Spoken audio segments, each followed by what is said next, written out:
Craig, we're going to get to sales in a moment, but the New York Auto Show and Honda's big surprise, they kept it under wraps and they blew everyone away. Tell us about it. Yeah, it's really unusual. Maybe the only big surprise of the Detroit show earlier this year was Ford's GT. More and more these companies want to try and get out in front of shows and kind of reveal their cards ahead of time. But in this case, Honda was an exception. It showed a Civic coupe concept and let everyone know that a new Civic is on the way. It's a really important model for Honda. The Accord and Civic make up a significant portion of Honda's sales, and really the big message that Honda delivered to everyone at the show overnight was this idea that they really wanted to get more sporty with the design of this car. The current generation Civic really is a little bit conservative and doesn't really appeal to younger people, which is something that Honda does not want to see continue. They really want to retain those younger customers to keep those sales moving.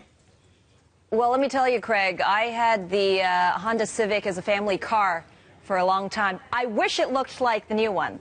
That's all I have to say. I mean, they're really hoping that it's going to stoke sales for Honda, right? I mean, how are Honda sales faring in the U.S. market that they have to do this?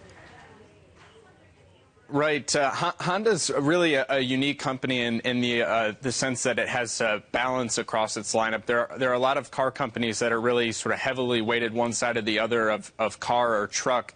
Honda's balanced, but really that's working against it because of just how strong truck sales have been this year. If you look at the car-truck split, car sales are almost completely flat, whereas truck sales are up about 10–11%. So overall, the market is up about 5%. Honda is having a really hard time because the Accord and Civic aren't selling very well right now. And you're seeing actually Nissan passing Honda in each of the first 3 months of the year.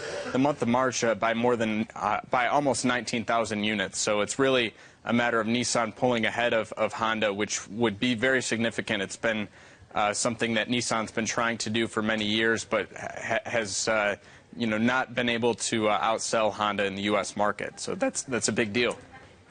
Yeah, it is a huge deal. Hey, Craig, Toyota apparently having a very busy show as well. What can you share about the surprising news the company is making?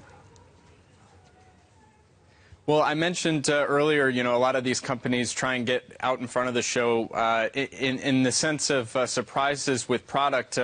They were one of the companies that did tip their hand. They showed an updated RX that really moves that design forward. They have a hybrid RAV4 that they showed.